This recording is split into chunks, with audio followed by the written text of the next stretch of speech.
a trabalhar aquilo que a doutrina chama de elementos constitutivos do Estado. Né? São características ou são requisitos que são inerentes a esse Estado moderno que nós estamos estudando desde o início da disciplina.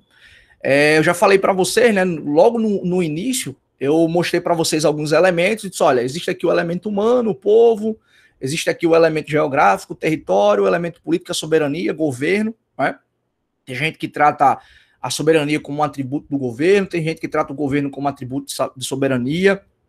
Dalmo de Abreu Dalari vai além dessas 4 características, né, que eu estou trabalhando com vocês aqui, mas a verdade é que você pode estar lendo um trabalho ou outro e o autor apontar uma outra característica diferente dessa que a gente está trabalhando aqui. Não significa que eu esteja errado ou que o autor especificamente está errado. Né?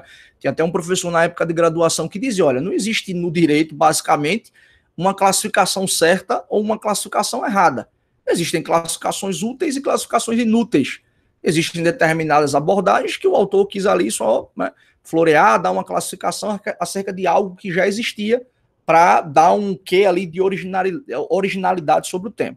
Se vocês forem notar, as classificações que vão sendo apontadas acerca dos elementos constitutivos do Estado, no final das contas, eles tratam dos mesmos elementos agora com abordagens distintas.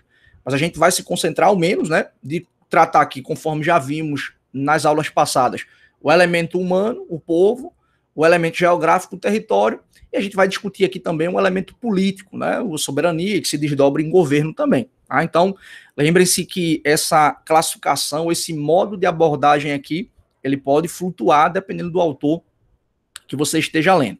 Então, o que a gente vai começar? Qual é o próximo elemento constitutivo, né, que a gente vai abordar e que a gente vai começar a conversar agora? Tá? É o elemento aqui que nós vamos chamar de elemento geográfico ou simplesmente aqui território. Né? Ou simplesmente aqui território. O Estado tal qual a gente está discutindo aqui, né, esse Estado moderno, ele tem um elemento humano, o seu povo, fixado dentro de um determinado território.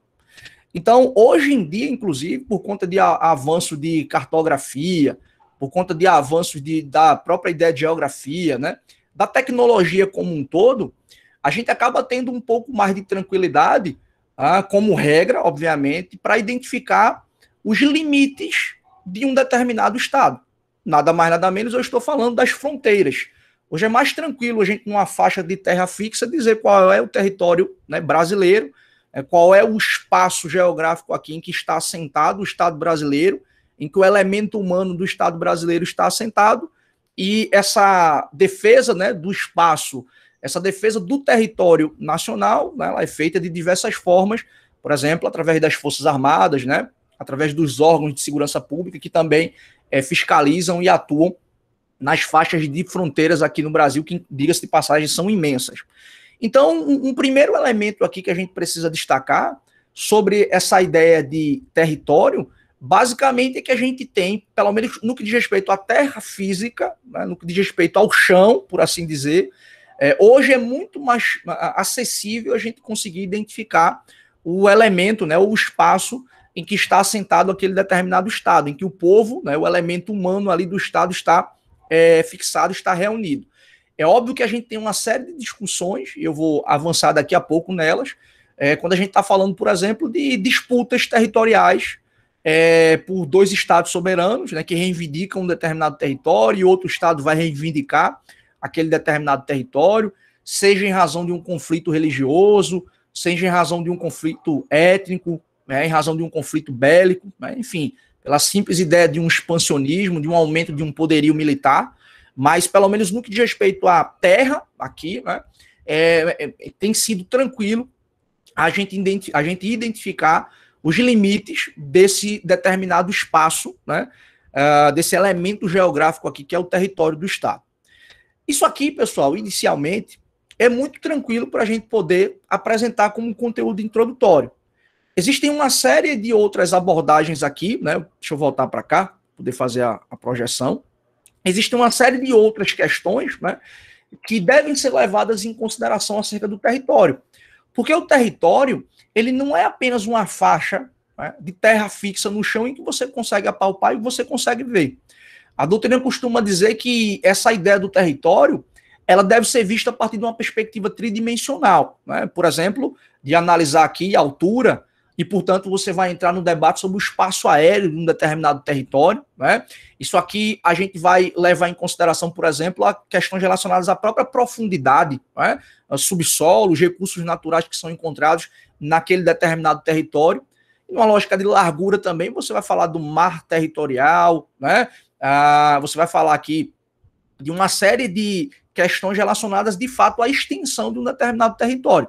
Mas, ao menos, a gente tem que pensar, para além dessa ideia de uma mera terra fixa, de pensar em 3 elementos aqui acerca do território, né? A altura, a largura e também a ideia aqui de profundidade. Eu vou voltar na tela aí de vocês, para que a gente consiga fazer essa anotação, e aí fica mais tranquilo, e aí fica mais tranquilo para a gente poder deixar registradas as anotações de vocês, tá? Então vai aparecer na telinha aí novamente. Ao menos a gente consegue fazer a abordagem aqui do território sobre, né, 3 prismas, tá? Então a gente pode analisar aqui os limites de um determinado território a partir da altura, né, a partir da profundidade, ok? A partir da profundidade. Fica muito grande aqui, tá? Mas deixa eu voltar para o lado de cá para ver se fica mais organizado. Então a gente fala aqui de uma altura, né? A gente fala de profundidade, a gente pode falar aqui de uma extensão, né? Propriamente, que vai entrar aqui na lógica do mar territorial, né? Da área continental, enfim, uma série de discussões. Então vejam que pensar sobre território em determinado estado não é apenas observar como é que está disposto aqui simplesmente a terra fixa. A gente tem que levar em consideração muitos desses elementos que estão levados aí em consideração. Eu vou começar, pessoal, tratando sobre esse do meio, tá? Sobre a ideia aqui de profundidade. A ideia de profundidade, na verdade, está apresentando para a gente a discussão sobre o subsolo. Né? Dentro de um determinado território, dentro de um determinado espaço geográfico, aquele estado soberano também é, por assim dizer, proprietário, também é dono do subsolo naquele determinado território. A gente consegue, inclusive, visualizar que em determinados territórios existem recursos naturais que são passíveis de exploração econômica. Se você, por exemplo, abrir o artigo 20 da Constituição, vou até sugerir aqui a título de leitura, tá? O artigo 20 do texto constitucional, ele vai falar sobre os bens, né, da União, que na verdade são bens do Estado brasileiro.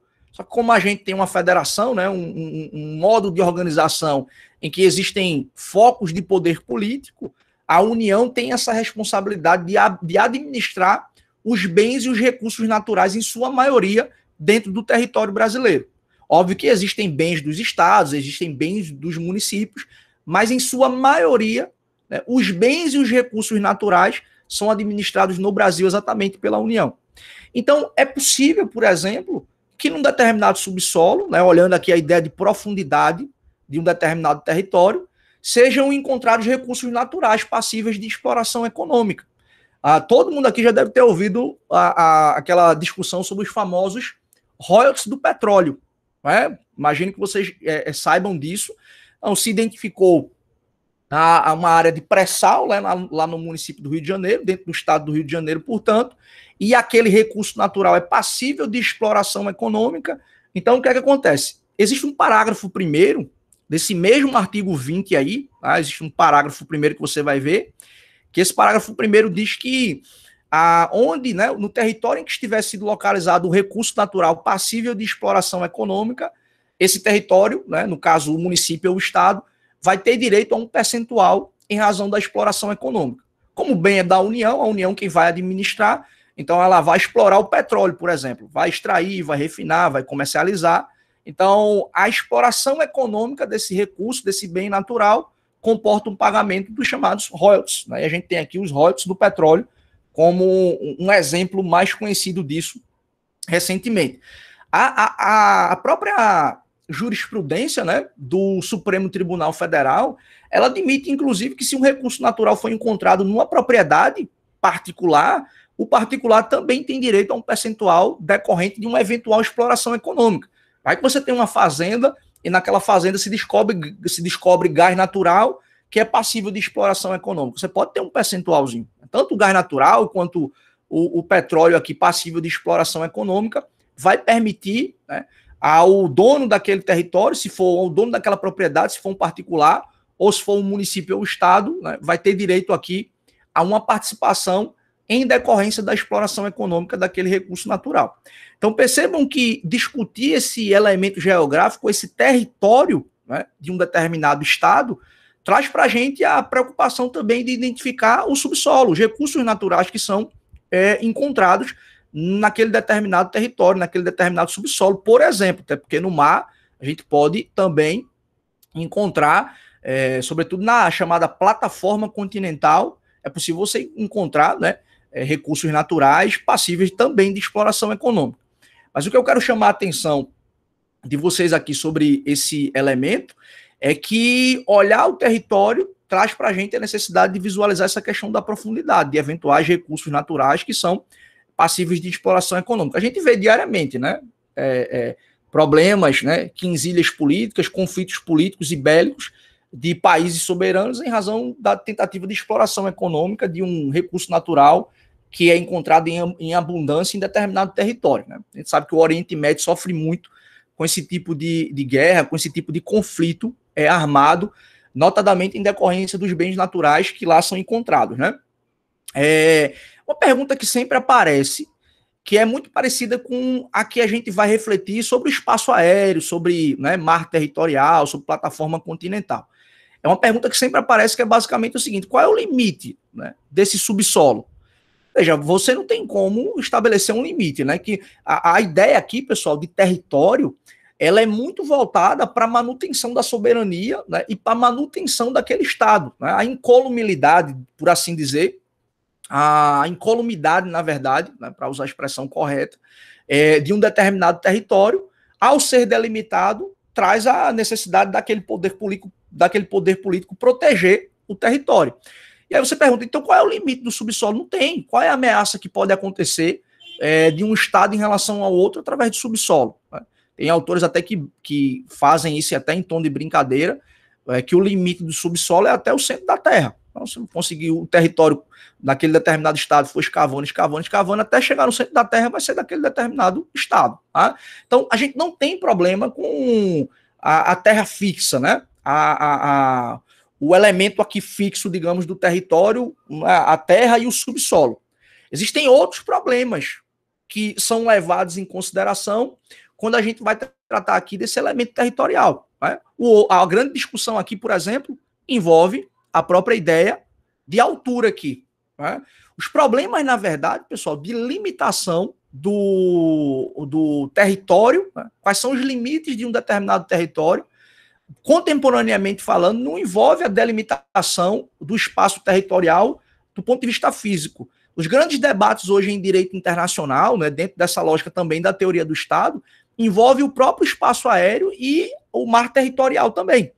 Então, por exemplo, vamos falar sobre isso, Rebeca. Vamos falar sobre isso. Então, o que a gente tem aqui são problemas relacionados ao espaço territorial, o espaço aéreo e aspectos relacionados ao mar territorial também. Então, por exemplo, se você perguntar hoje no direito internacional, qual é o limite do espaço aéreo brasileiro? Qual é o limite do espaço aéreo argentino? Não existe, né, consenso sobre isso. Tem até eu estava até vendo uma frase esses dias acho que foi no livro do professor Dalmo de Abreu Dalari, citando um autor italiano, que ele dizia o seguinte: olha, o espaço aéreo, na verdade, é toda aquela altitude em que é possível você encontrar um interesse público para aquele estado. Resumindo uma expressão abstrata como essa, qual é o limite de um espaço aéreo do Brasil, por exemplo? Não existe limite. Não existe uma definição, né, nem na teoria do Estado, nem no direito internacional, quais são os limites de um espaço aéreo. E hoje, tá, pessoal? E hoje, principalmente em decorrência do avanço da tecnologia, né? De possibilidade, por exemplo, de espionagem através de satélites que estão lá na Lua espionando um determinado país. É óbvio que eu não estou entrando numa discussão aqui, Rebeca está falando da megalomania, né, de repente, acho que foi até da expressão que eu falei agora, que você deve estar se referindo, a gente não está falando aqui de uma discussão relacionada às estrelas, né? A ionosfera, a estratosfera, a gente está falando nada disso, a gente está falando de algo visível, né? De algo que é possível você visualizar interesse público para fim de manutenção da soberania, para fim de preservação daquele território. Mas em direito internacional, em teoria do Estado, não existe consenso sobre o que seria o limite. O limite seria onde aquela altitude, né, usando a expressão do italiano, seria aquela altitude onde seja possível identificar o interesse público. Qual é o limite disso? Eu não faço absolutamente nenhuma ideia. Tá? A verdade é que esse tipo de debate ele tomou forma principalmente depois da Segunda Guerra Mundial, né? Com o avanço dessas perspectivas de aeronáuticas, né, dos países. Né? A Segunda Guerra, por exemplo, a gente teve o uso de aviões americanos, né, combatendo lá na Segunda Guerra Mundial. Isso ficou mais em evidência. A preocupação da defesa do território também pelo espaço aéreo. Os conflitos bélicos acentuaram a importância de proteção desse espaço aéreo. Aqui no Brasil, por exemplo, tem uma lei famosíssima que é a lei do abate. Se você colocar aí no Google, você vai visualizar. A lei do abate, ela permite que um caça da Força Aérea ou quem esteja fazendo a segurança do espaço aéreo possa abater uma aeronave que esteja eventualmente em atitude terrorista, que esteja eventualmente ameaçando a soberania nacional, que não se identifique, que não respeite os comandos ali de identificação ou de desvio de rota. Então, o espaço aéreo brasileiro é protegido também a partir dessa possibilidade do uso da lei do abate, né? Então, aqui, como eu estava dizendo, após o fim da Segunda Guerra Mundial, a gente teve uma acentuação, né, dessa preocupação também com o espaço aéreo. Mas não existe consenso, tá? Não existe consenso de qual seria o limite aqui de um determinado espaço aéreo, tá? Não tem como a gente falar sobre isso. A ideia é que cada país ele vai ter a responsabilidade, e até para fim de soberania, manter intacto ali, manter ali preservada a sua soberania de eventuais ataques. Por isso que você tem aí a necessidade, se vai entrar num determinado espaço aéreo, que tenha autorização, que seja identificado. Isso é muito comum, a gente vê, inclusive, em voos comerciais, em voos civis, aviões de determinadas companhias aéreas fazendo rotas distintas, porque não teve autorização para entrar no espaço aéreo de determinado país, ou porque não foi em decorrência de uma mera ausência de autorização, mas o espaço aéreo de um país estava fechado em razão de um conflito bélico, por exemplo, e por questões de segurança se impediu que aquele determinado avião passasse por aquela rota. Então, é comum, né, a gente ter esses espaços aéreos aí protegidos, notadamente por uma força armada específica, que aqui no Brasil a gente chama de aeronáutica, né? Então, o debate é rigorosamente o mesmo em relação ao subsolo, né, recursos naturais. Qual é o limite do subsolo? Você vai até onde conseguir usufruir daquele subsolo. E o espaço aéreo é a mesma coisa também, tá? Então, a gente tem esse tipo de debate para ser levado em consideração. Um outro elemento, tá, pessoal? Um outro elemento que faz parte desse debate aqui de estudos, né, relacionados aos elementos constitutivos do Estado, do território, é essa própria ideia que está aí. Deixa eu ver se está aparecendo aqui para vocês. A gente vai falar aqui eventualmente de uma extensão, né? Esse caráter tridimensional aqui do território. E aqui a gente vai falar do mar, né? A gente vai falar aqui do mar territorial. Esse talvez tenha um pouco mais de consenso na ordem internacional, né? Ou talvez até aqui, pelo menos na América do Sul, a gente tem um pouquinho mais de consenso acerca dessa discussão. Deixa eu só apagar aqui. Mar territorial, ok? E também a chamada plataforma, tá? Deixa eu terminar de escrever aqui. A chamada plataforma continental, tá? Isso aqui também, pessoal, para fins de manutenção. Eu vou falar sobre isso, viu, Paulo? Pode segurar aí essa sua pergunta que eu vou fazer um comentário. Na sequência, eu vou discutir isso que você está propondo aqui e vou discutir também o que Rebeca provocou aqui mais cedo, tá? Pode ficar tranquilo que já eu vou falar sobre isso. Então, vejam, no que diz respeito aqui ao mar territorial, isso também é muito importante para a defesa da soberania. E, de repente, a gente poderia até apontar como um recorte temporal do século XIX, século XX para frente, em que as rotas comerciais se tornaram muito mais intensas, essas plataformas continentais, esse mar territorial, se tornou ainda mais importante, né, para a defesa da soberania dos países. No final da Segunda Guerra Mundial, ali mais ou menos na década de 50, de 60, se debateu essa ideia, qual é o limite do mar territorial de um determinado país, né? Potências à época como Estados Unidos e como a extinta União Soviética defendiam que a extensão, né, territorial aqui em relação ao mar deveria ser medida a partir de 3 milhas. Tá? Então, por exemplo, você tinha ali uma área muito pequena, né, que era reservada a um determinado país, né, a um determinado território, e isso permitia a potências como Estados Unidos e como União Soviética, né, quase não ter nenhum tipo de obstáculo de transitar para fazer manobras militares, para eventualmente aqui, opa, tá aparecendo, para fazer manobras militares, né, para escoar a produção, né, para fazer com que aquele mar territorial se tornasse também uma rota comercial. Então, nessa época aí, década de 50, década de 60, potências como Estados Unidos e União Soviética defendiam exatamente uma restrita, né, área de mar territorial. Então, por exemplo, se a gente fosse aplicar essa lógica aí defendida pelos Estados Unidos e pela União Soviética, o Brasil teria apenas 3 milhas de território via mar territorial. O que é que se fez aqui na América do Sul? Isso na década de 70, teve uma reunião dos países aqui da América do Sul em Montevidéu, na década de 70, em que definiu que o limite territorial dos países da América do Sul seriam 200 milhas, ou seja, você teria uma faixa grande de mar territorial que pertenceria aos estados. E, consequentemente, você teria um espaço maior de atuação daquele determinado país. Então, diferentemente do que pensavam países como Estados Unidos e União Europeia e União Soviética, pelo menos aqui na América do Sul, a gente adotou um modelo de um mar territorial, né, com uma extensão maior do que se praticava à época. Se você perguntar também qual é o padrão, Helder, desse limite territorial, do mar territorial no mundo. Veja, na América do Sul é o mais comum a gente encontrar essas 200 milhas como espaço ali de defesa do determinado território, né? 200 milhas contadas ali da areia da praia, né? Por assim dizer. Eu até tentei encontrar uma imagem de satélite para ver se eu trazia aqui para vocês, mas infelizmente não consegui. Não fui muito bom aí na pesquisa de cartografia. Se alguém de repente encontrar alguma pesquisa nesse sentido, compartilhe com a gente, tá? Que eu já estava muito defasada e eu não consegui encontrar uma atualizada. Mas você tem aqui esse mar, né, territorial, como também extensão desse território do Estado brasileiro, 200 milhas da faixa de areia do mar para dentro, né?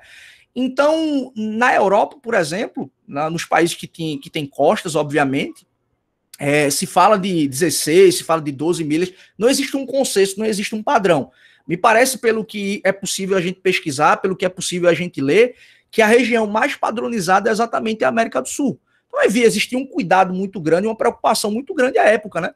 Estados Unidos e União Soviética querendo, né, que os países tivessem um mar territorial diminuto para que eles pudessem transitar naturalmente e fazer desses trânsitos aí rotas comerciais, rotas militares e etc. Tá? Então, se fixou, pelo menos aqui na América do Sul, esse padrão de 200 milhas e o que é aplicado aqui no Brasil, tá? Então, veja que quando eu estou falando de mar territorial, eu estou falando de fato do mar, tá, pessoal? Estou falando ali da praia, estou falando daquela área ali oceânica, enfim, estou falando de fato do mar. Essa outra expressão que eu coloquei aí na tela de vocês, né, que é a plataforma continental, é exatamente digamos assim, a terra fixa submersa, né? É exatamente as profundezas, a profundidade do mar. Aquilo também pertence ao Estado, algo de decorrência lógica, né? Se na terra fixa o Estado vai também ser dono do subsolo, ser dono do mar territorial e permite também exercer soberania sobre a plataforma continental. E, portanto, poder extrair recursos naturais que eventualmente sejam passíveis de exploração econômica e proteger também não só o mar territorial, mas também a plataforma continental. Tá?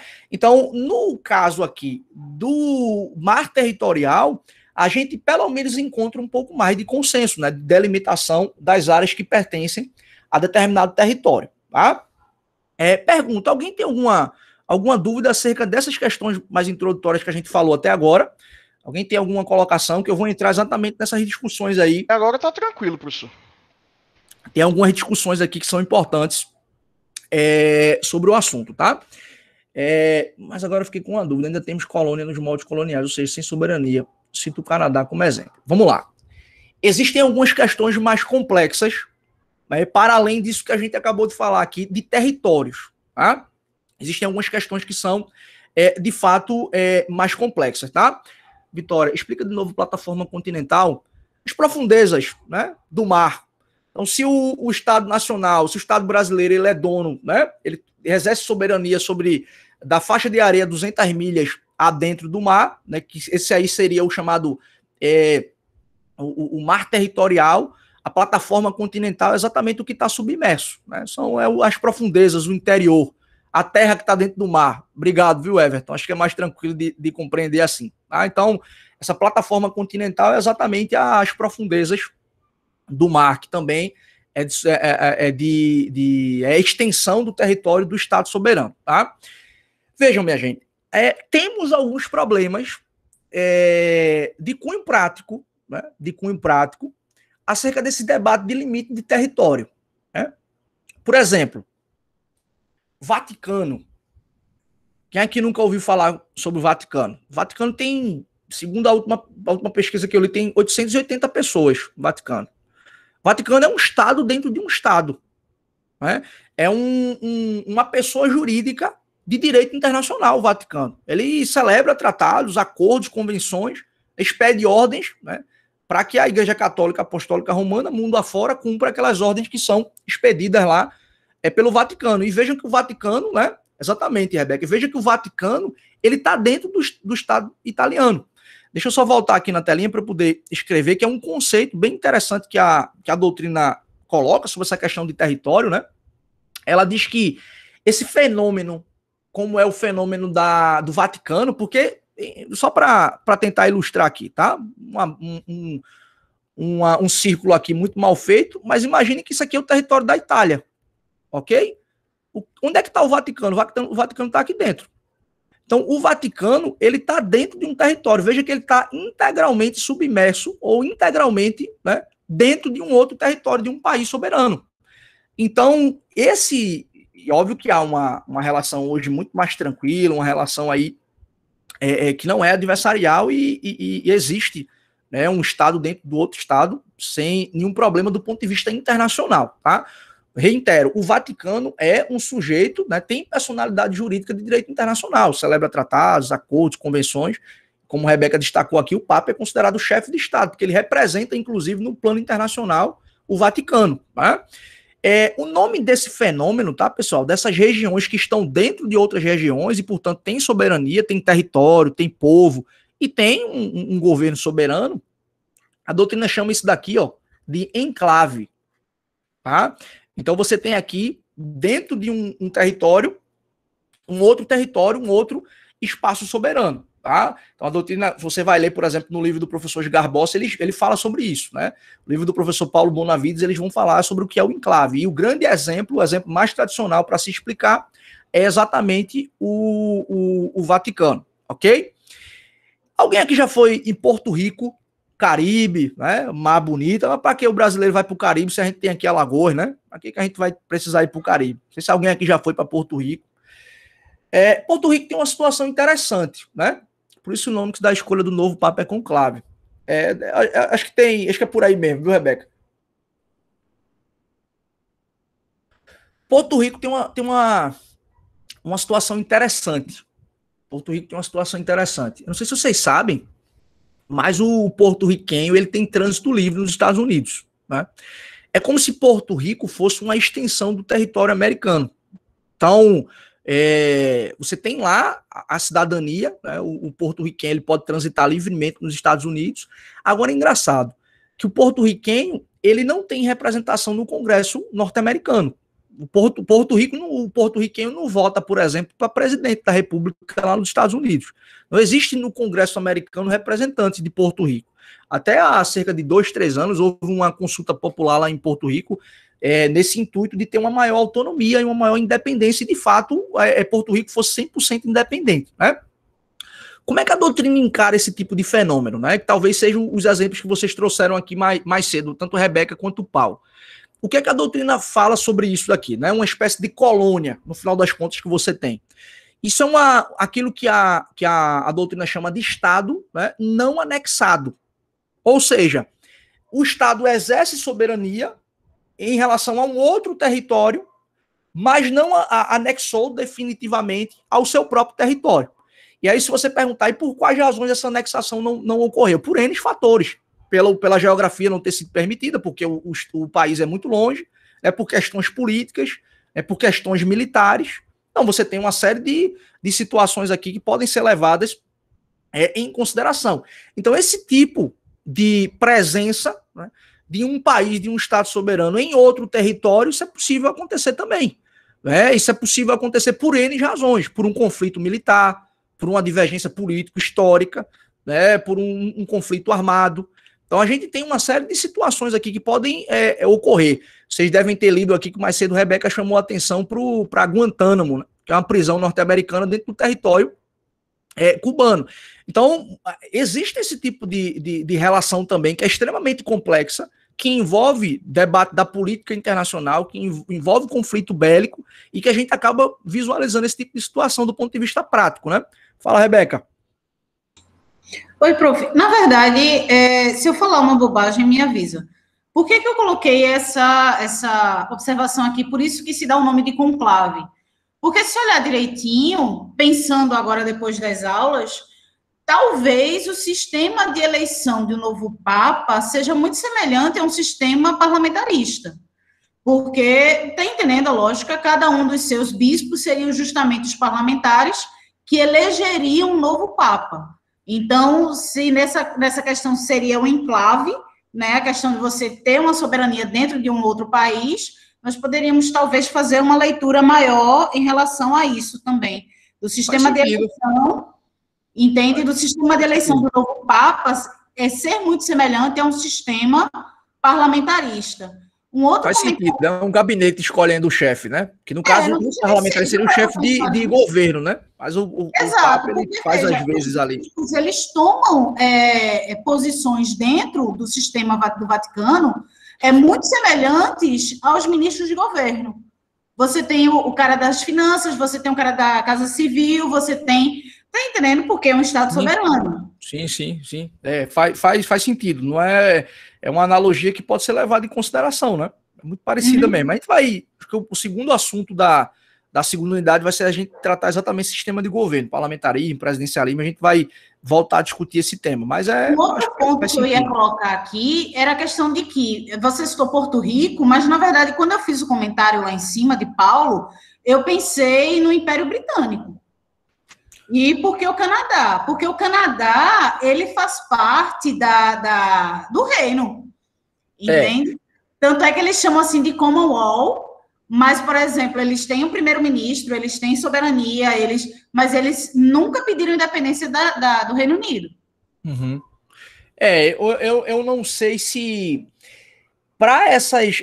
porque é um debate, de certa forma... Eu acho que é um pouco mais tranquilo em relação ao Canadá, porque, de certa forma, é uma democracia consolidada também.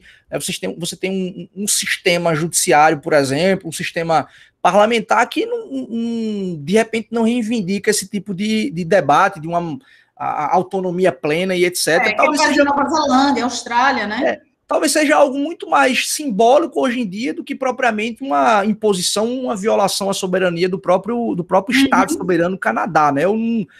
confesso que quando a gente vai ler a respeito, dificilmente se fala do Canadá. Eu acho que é porque a situação é muito mais amadurecida lá naquele país do que em outras situações, em outros debates que a gente tem, né? Vejam, aqui na América do Sul, a gente tem...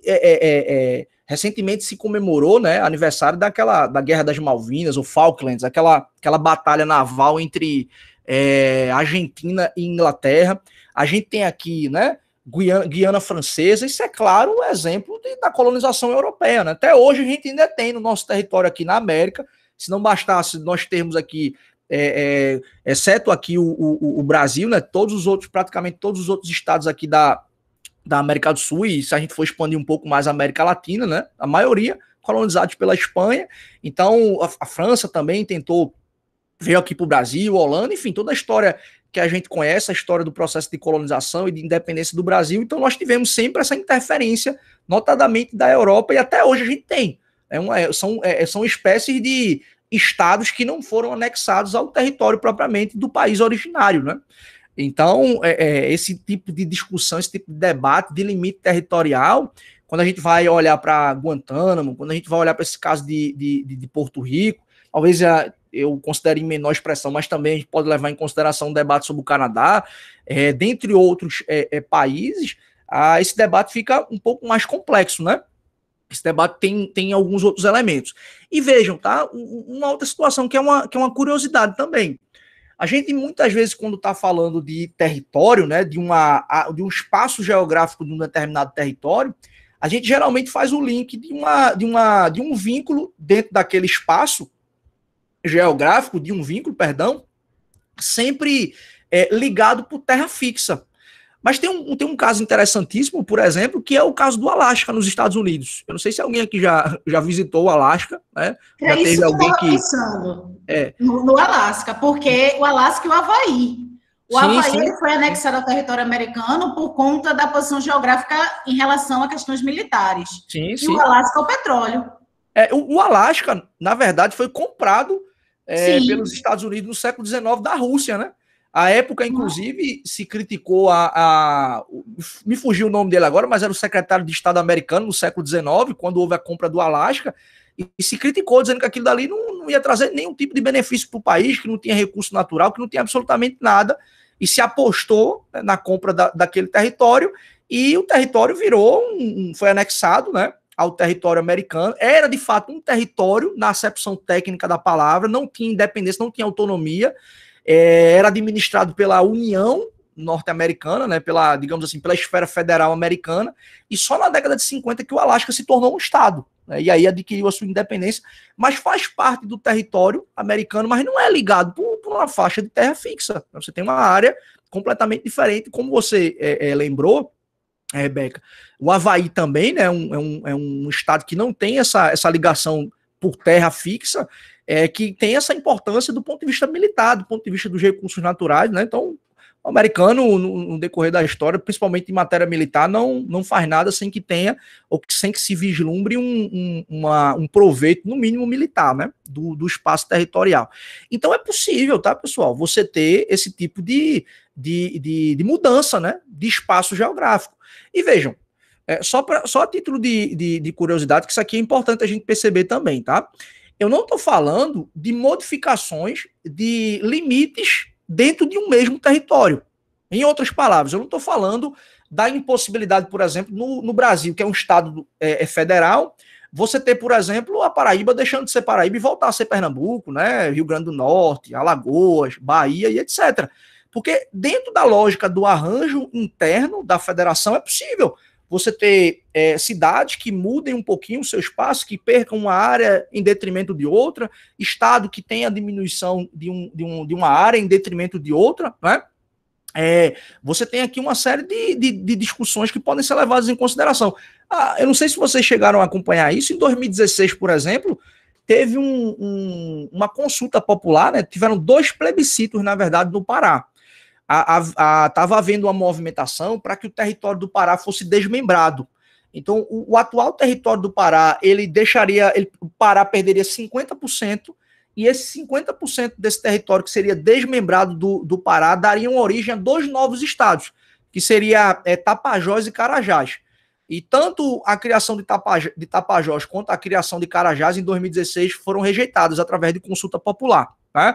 Então, dentro da ordem interna, é possível isso acontecer também. Tem uma modificação, a gente permite criação de estado, criação de município, né? A gente permite esse tipo de modificação do território do ponto de vista interno. Então, isso é soberania, o próprio Estado brasileiro é quem resolve isso. Se vai avançar por sobre o território de um outro país, aí a discussão ela é um pouco mais intensa e um pouco mais complexa. Recentemente também, só para a gente poder avançar aqui, teve uma movimentação parecida no Maranhão, mas foi no final de, mais ou menos ali, setembro, outubro de 2019, houve uma movimentação no Maranhão. Estava havendo uma movimentação lá para que houvesse o desmembramento do território do Maranhão também. O Maranhão daria origem a... ficaria, eu não lembro mais ao certo se seria Maranhão do Sul e Maranhão do Norte, mas o pedido de desmembramento do território do Maranhão era para que ao menos se criasse o estado do Maranhão do Sul, né?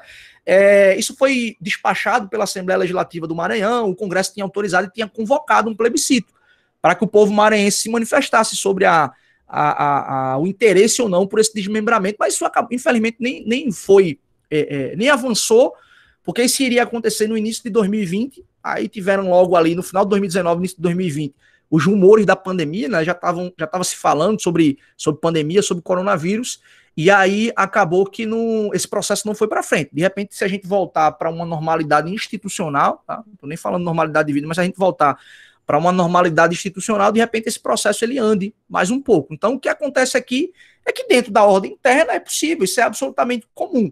Do ponto de vista internacional, aí há uma complexidade maior, porque o Estado perde território ou foi em razão de uma guerra, de um conflito bélico, ou foi em razão de um tratado internacional em que o país foi pressionado a ceder parte do seu território, né? Há uma disputa, não sei para quem aí estudou recentemente para o vestibular, deve lembrar daquele conflito bélico da Crimeia, né? Lá no leste europeu, entre Rússia e Ucrânia. Então, você tem esse tipo de discussão, a anexação da ainda está rolando, né? Oi? A Crimeia ainda está rolando. Tá, sim. Há 2 dias eu li uma matéria falando que a Ucrânia estava criticando a Rússia porque estava cooptando soldados, pessoas que são efetivamente da Ucrânia. O negócio está lá ainda pegando fogo. Balcãs, né? Também, viu? É porque tem uma questão étnica lá também, né? A Exatamente. Crimeia, ela era território da Rússia anterior à União Soviética. Em 50 e pouco, parece, foi desmembrado da República da Rússia para Ucrânia socialista, enfim. Só que aquele povo fala russo e tal, mas aquela região é rica em gás natural, tem um gasoduto lá enorme, enfim. E o pau tá cantando até hoje. Quando você vê aí esse tipo de discussão naquela área, geralmente você tem esse debate também de recursos naturais, né? Eu vou colocar aqui no chat. Até porque tem outro também. Apesar de ser parecido, a Ucrânia tem um idioma próprio, o ucraniano. E os russos, ele tem o idioma russo. Aquele povo fala russo. Apesar dos dois idiomas utilizar o alfabeto cirílico, aquele alfabeto russo troncho. Mas são diferentes. Vejam, eu vou colocar aqui só para vocês, depois, se quiserem fazer uma leitura de aprofundamento, que é um texto que fala desse evento internacional que houve, né, em 70, para a delimitação do mar territorial e o limite aqui de 200 milhas. Tá? Tem aí um textinho falando sobre a aplicação disso no Brasil, enfim, contextualizando. É um texto já relativamente antigo, mas o conteúdo não se perde, é bem interessante. Depois, quem quiser fazer a leitura, acho que vale a pena esse aprofundamento. Tá? Então, vejam que esse debate de limite territorial, né, ele não é tão simples assim. Eu lembro que Paulo recentemente fez uma pergunta também falando sobre o navio, né, a entrada de um navio no território brasileiro, no mar territorial brasileiro. Se acontece um crime, quem é que vai punir? Né? Como é que vai ficar a jurisdição acerca daquele determinado crime, né? Daquela determinada conduta? E se o crime é cometido no espaço aéreo brasileiro, como é que fica esse tipo de situação? Né? Então, tem questões práticas que são muito mais complexas quando a gente vai ver os detalhes da situação. E aí a regra básica foi o que eu falei, né? A regra básica foi o que eu falei, né? Você leva em consideração aqui a bandeira de origem do navio da aeronave.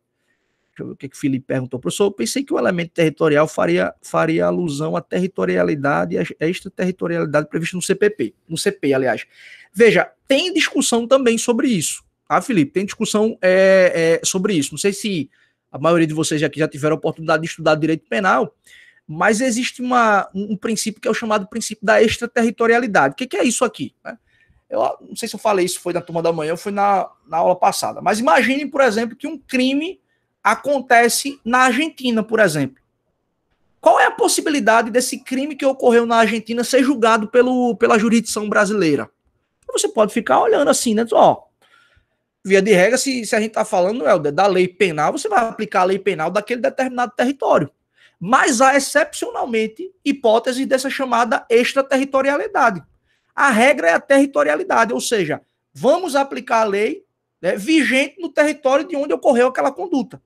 Excepcionalmente, é possível acontecer a aplicação de uma lei fora dos limites territoriais de um determinado estado. Então, por exemplo, imagina que o presidente brasileiro está indo lá na Argentina, né, um evento internacional. Chegam lá, tentam atentam contra a sua integridade física. Isso é uma conduta praticada contra o chefe de Estado brasileiro e há interesse do Estado brasileiro de proferir um julgamento em relação àquela conduta que foi praticada. Isso é uma hipótese de extraterritorialidade. A aplicação da lei interna do país em fatos ou em condutas que foram praticadas fora dos limites do nosso território. É o caso, por exemplo, das embaixadas, por exemplo, que eu já tratei aqui. As embaixadas se consideram extensões territoriais do país de origem. Então, se há algum problema na embaixada norte-americana aqui, por exemplo, aquela que era, eu acho que era ali na Boa Vista e agora está lá no Paiva, né? Acho que tem uns 2, 3 anos que foi lá para o Paiva. Se acontece algum problema naquela embaixada, não vai aplicar a lei brasileira, porque aquele território ali, ele funciona como uma espécie de extensão do território americano. Então, seria uma hipótese de extraterritorialidade, né, extraterritorialidade da lei americana, que vai ser aplicada fora do seu território. Vocês estão entendendo? Então, Felipe, não está desconectado, não. É um debate que aparece também para a gente poder enfrentar. Tá? Fique tranquilo que não existe aqui afastamento da discussão. Tá? Vocês já estão vendo direito penal 1? Estão vendo, né? Não sei se o pessoal do primeiro período está vendo, não, o pessoal do segundo período já viu, né? A gente já está em 2. A gente já está no 2.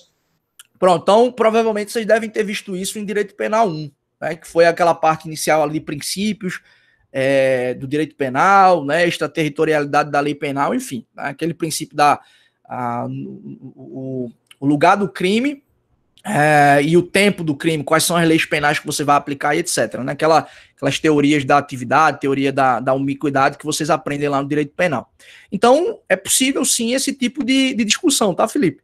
Você ter aí a possibilidade de aplicação da lei brasileira em face de fatos que ocorreram fora do nosso território. E aí é mais um debate para essa situação dos limites territoriais, né? Quando você permite a legislação ser aplicada em razão de um fato que ocorreu fora do território nacional. Mesma coisa, né? Aconteceu dentro de um navio, um problema aqui, um navio de bandeira americana, vai ser aplicada a lei americana. Um avião de bandeira, né, canadense, você vai aplicar a lei canadense, aquele caso que surgiu aqui dentro do avião, que no final das contas, para o direito internacional, a gente está considerando aqui a extensão do território daquele país, né, originário, né, ou representado pelaquela respectiva bandeira. Tá? Então você tem esses elementos aí que são levados em consideração. Tá?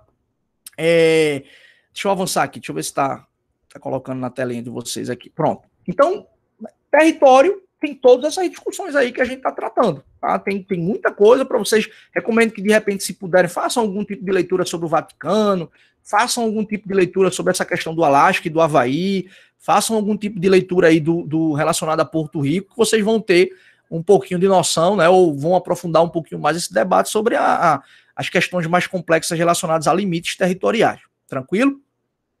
Vejam, um outro elemento constitutivo aqui do Estado, né, é a soberania.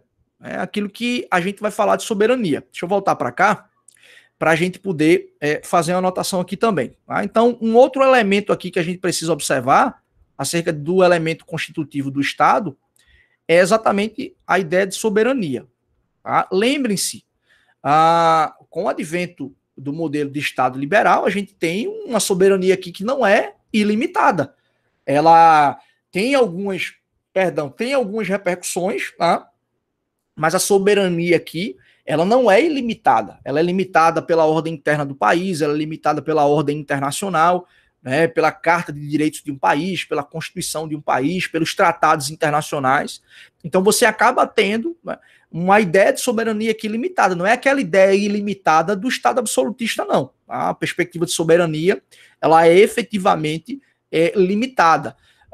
Então, verdade que quando a gente começa a visualizar esse modelo de Estado liberal, você começa a ter situações de possibilidade de responsabilização do próprio Estado em decorrência de um dano que tenha sido causado, né, à autonomia ou à esfera de autodeterminação do indivíduo. Vejam vocês hoje, vamos só dar um exemplo concreto aqui. Se você tiver algum problema com o município, com o Estado de Pernambuco, com a União, você pode processar o ente da federação para buscar uma reparação em razão de um dano que lhe foi causado. Por quê? Porque você tem, primeiro, né, a lógica da soberania, de uma autoridade interna e de uma independência do ponto de vista internacional, mas essa soberania ela é limitada e uma vez que esses limites são violados, cabe algum tipo de responsabilização ao Estado.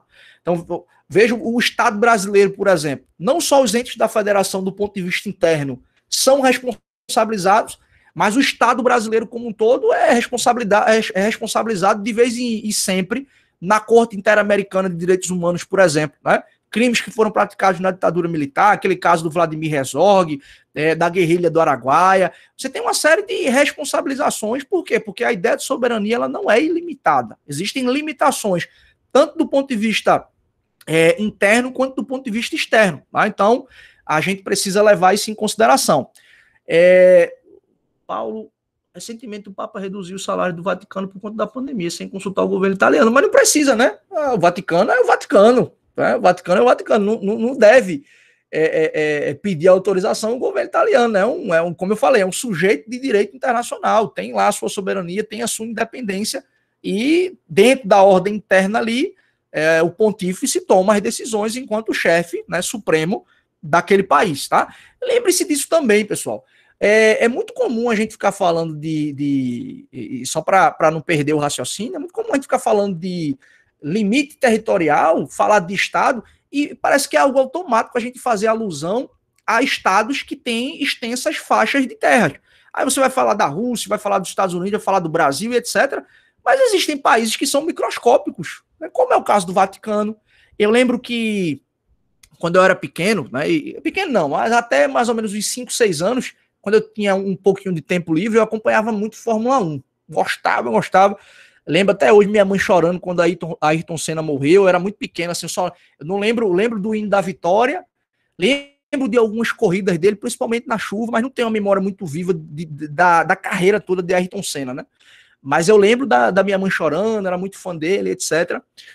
No dia que ele morreu. E eu lembro que tinha um GP, que era o Grande Prêmio de San Marino, que é uma ilhazinha, né, que é um país, né, soberano, com território, com elemento humano, mas tem uma quantidade diminuta de pessoas que integram aquele determinado território e, portanto, compõem aquele determinado estado. Então, a extensão do território aqui não é o que vai ditar ou o que vai dizer se é um estado ou não, tá? Você tem um preenchimento de todos esses requisitos e, do ponto de vista da contemporaneidade, você tem estados como o Brasil, como Rússia, como Estados Unidos, mas você tem também estados como o San Marino, como o Vaticano e outros que têm um número menor, né, do ponto de vista populacional. Basta você olhe para a América do Sul, por exemplo, veja que o município de São Paulo é maior do que muitos dos países que a gente tem aqui, né? Mônaco também, Paulo, bem lembrado, era Mônaco que eu estava querendo lembrar também, né? Eu ouvia muito na Globo o pessoal falando o Principado de Mônaco. Era uma pistazinha bem estreita, né? O Grande Prêmio de San Marino é o nome da corrida. O nome do local é Mônaco. Não, mas tem uma... Não tem uma ilha chamada? Deixa eu ver aqui que eu vou pesquisar e vou colocar. Eu não lembro, mas assim, ocorre muito isso em Fórmula 1. Existe o nome da corrida e o nome do local. Por exemplo, sim. O Grande Prêmio do Brasil é na pista de Interlagos, sabe? Sim, entendi. Mas era Mas era o Principado de Mônaco é um reino, né? Tem príncipe, princesa, inclusive recentemente casou um aí. Dentro da... Eu não lembro mais qual é a região, mas é na França, não é isso? Eu não lembro mais. Isso, é no sul da França. O nome da região especificamente que eu não lembro mais, mas eu já vi algumas coisas a respeito também. Mas, enfim, então o que eu quero que a gente raciocine aqui basicamente é isso, tá? Não é a extensão do território quem vai dizer se é um estado ou não. Como a gente tá refletindo aqui, existem estados soberanos que têm uma extensão territorial muito grande e estados que não têm, né, essa extensão territorial toda, né? E aí o que eu estava concluindo de raciocínio é olhe para o município de São Paulo, para o estado de São Paulo, que você vai ver que é maior do que muitos dos estados que a gente tem aqui na América do Sul, tá? Mas o que eu estava falando aqui a respeito era basicamente o seguinte, olhem só, essa ideia de soberania, tá, pessoal, essa ideia de soberania aqui, ela se apresenta basicamente a partir de dois prismas, tanto do ponto de vista externo, tá, quanto do ponto de vista aqui, ó, interno, ok? Do ponto de vista interno é aquilo que Max Weber já falava, né? O Estado detém aqui o monopólio da violência legítima. Então, dentro da ordem interna, o Estado brasileiro é quem vai exercer o seu jus puniendi, vai poder punir alguém que cometeu um crime, né? O poder punitivo do Estado vai atuar se o indivíduo praticar uma conduta que é tipificada como crime. Aqui ele vai sancionar, aqui na lógica interna, essa soberania permite o exercício do poder político e a condução da vida da coletividade, né? Então, do ponto de vista interno, essa soberania se apresenta como um poder supremo. Eu acho que foi até você,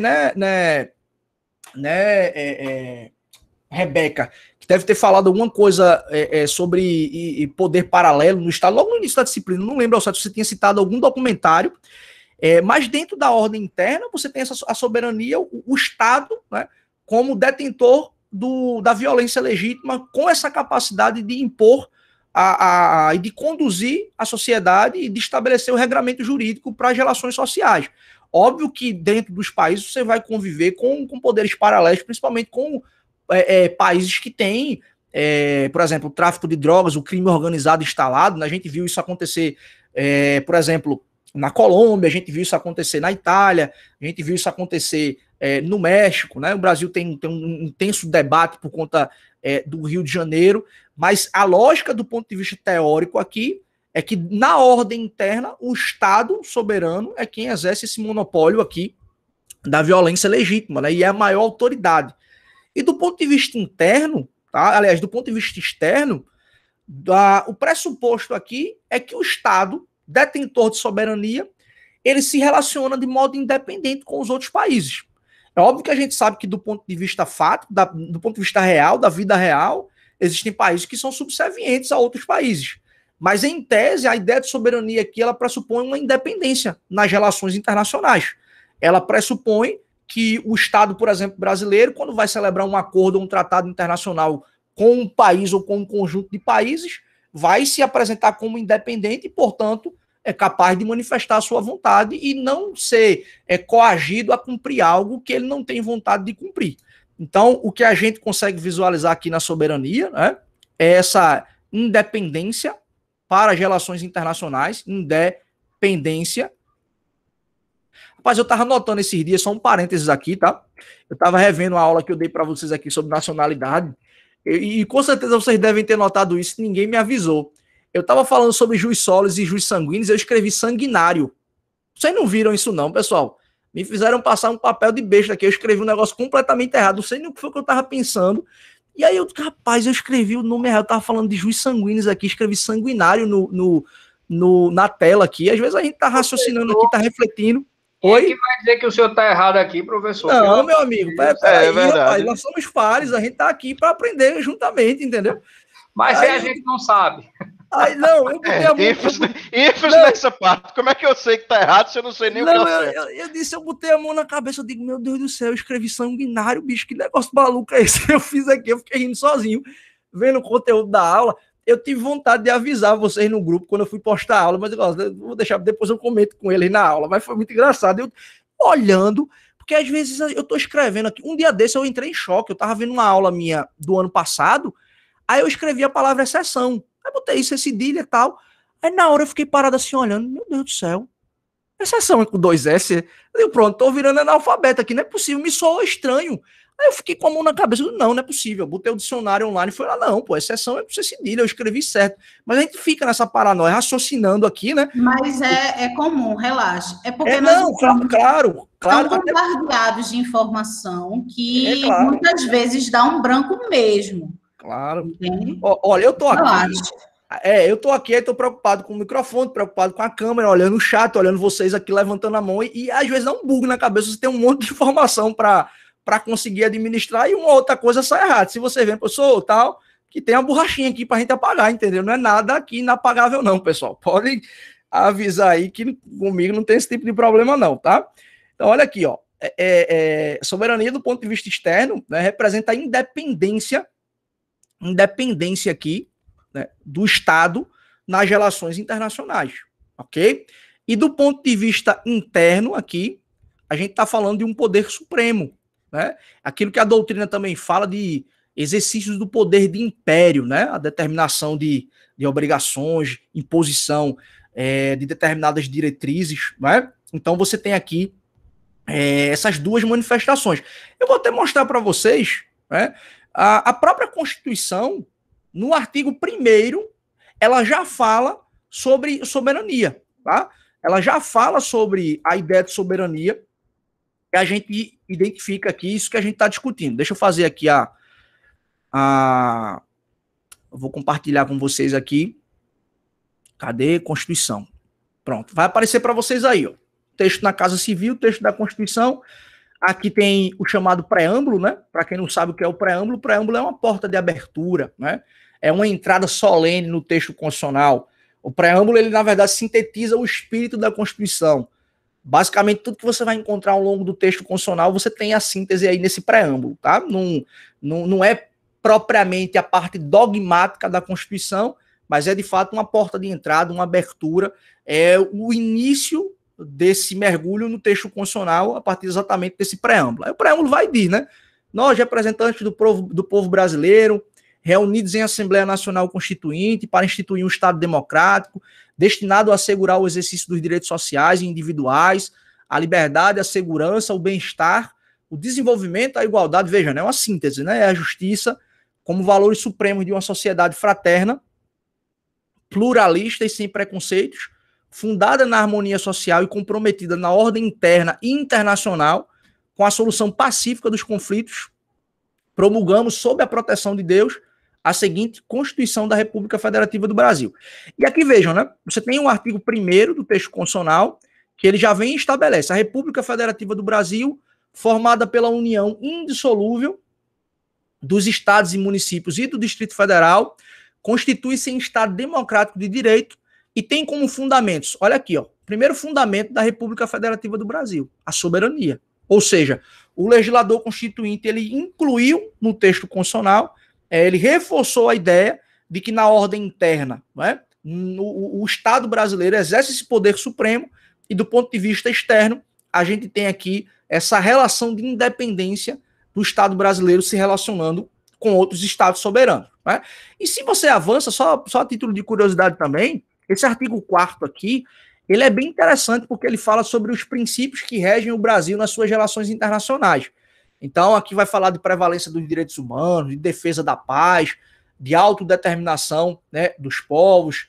Tem uma série de princípios aqui, solução pacífica dos conflitos, que vão nortear o Brasil nas suas relações internacionais.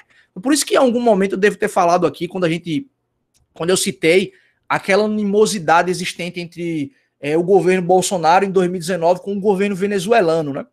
E essa animosidade, ameaças, agressões, uma situação de tensão na fronteira Brasil-Venezuela, e a gente estava simplesmente indo de encontro ao que o artigo 4º fala, né? O Brasil,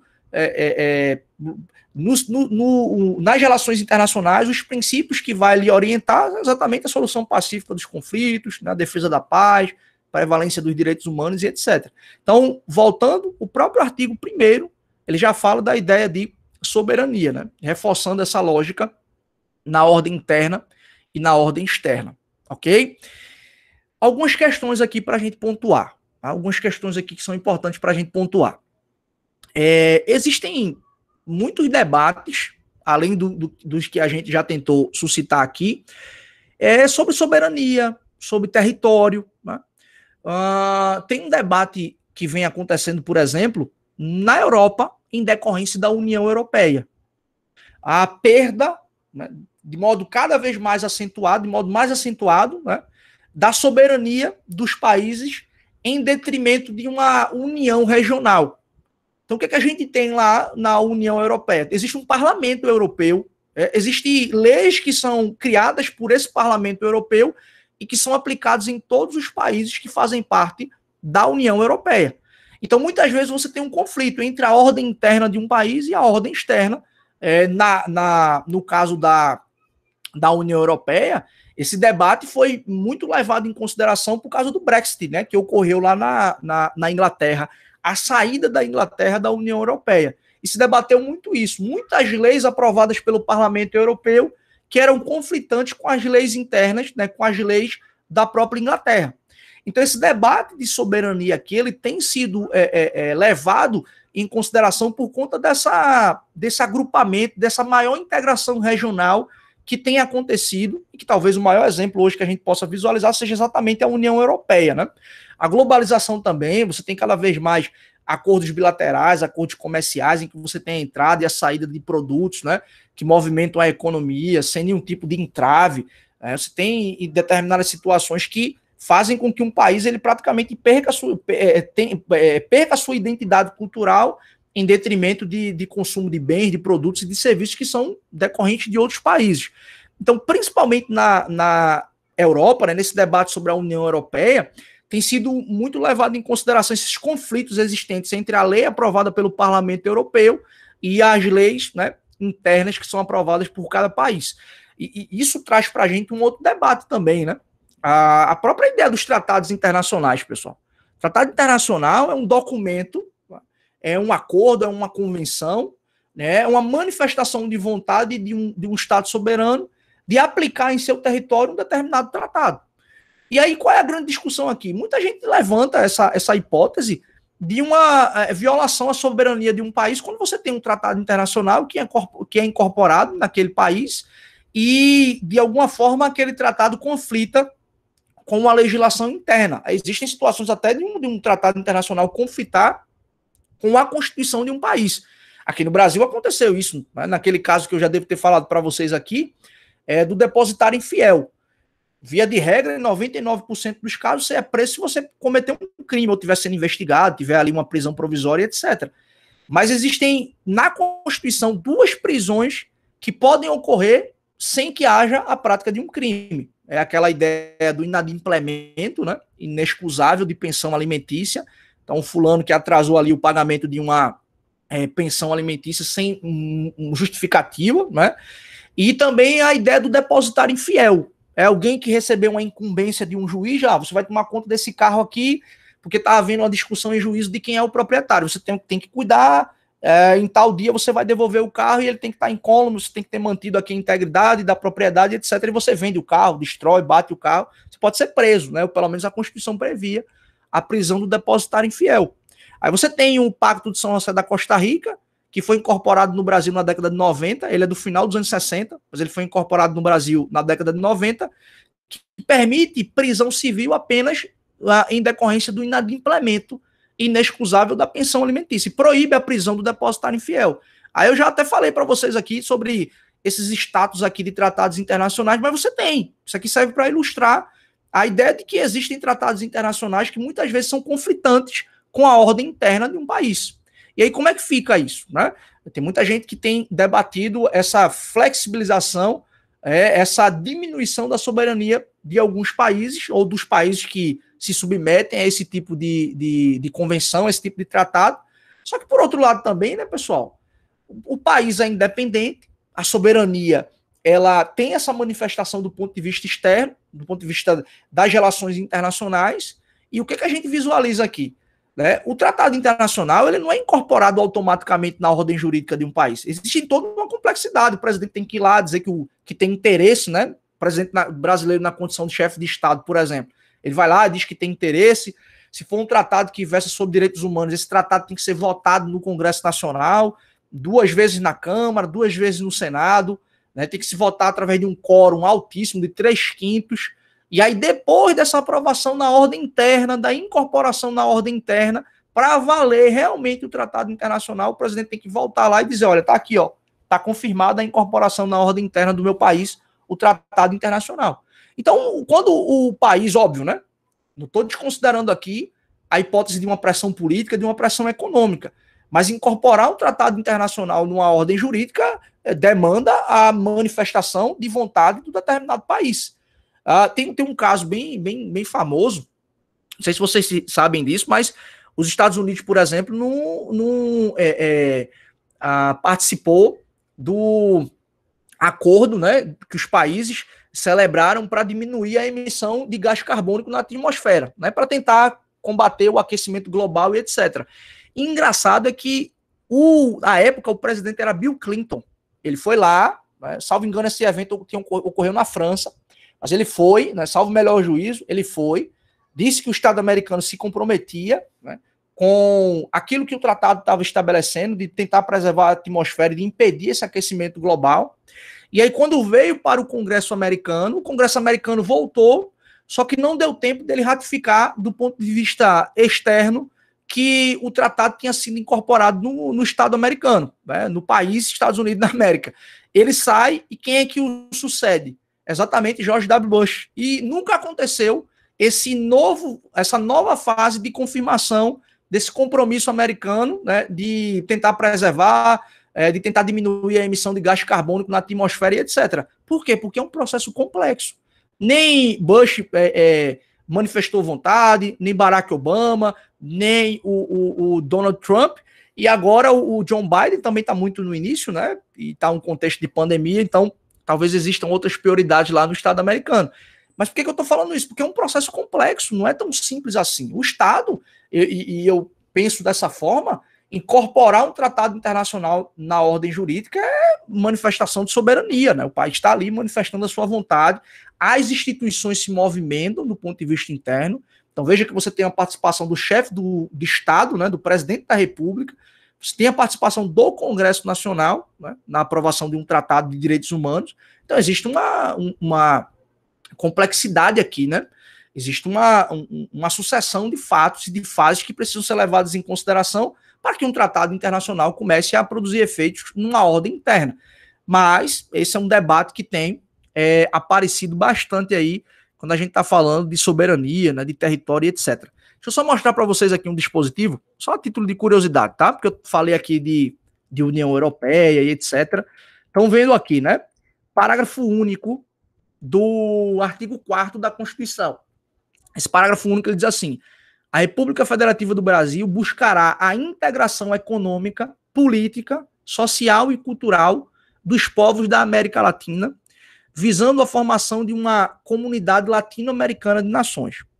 Eu não sei se vocês lembram daquele lendário debate presidencial em 2018, né, em que o Cabo Daciolo cumprimenta Ciro Gomes e pergunta o que ele acha da Ursal pelo fato de Ciro Gomes integrar ao SAL.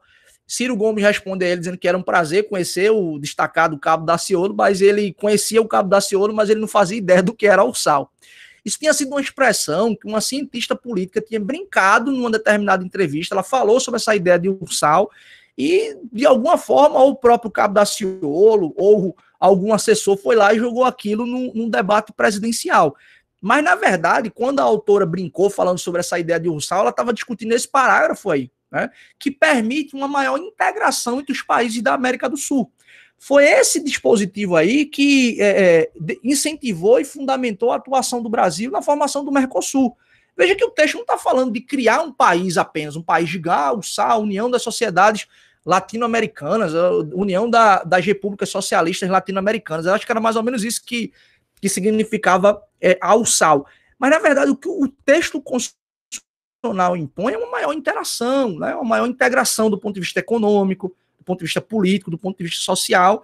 E aí, no meio do debate, surgiu essa história da Ursal, mas foi esse dispositivo aí quem fundamentou, né, e quem incentivou o Brasil a participar do Mercosul e outros, né, acordos e tratados internacionais que envolvem países aqui da América do Sul, e principalmente em aspectos econômicos, né? Alguém tem alguma dúvida? Alguém quer fazer alguma colocação? Alguém quer acrescentar algo? Tudo jóia aí, pessoal? Tudo certo, né?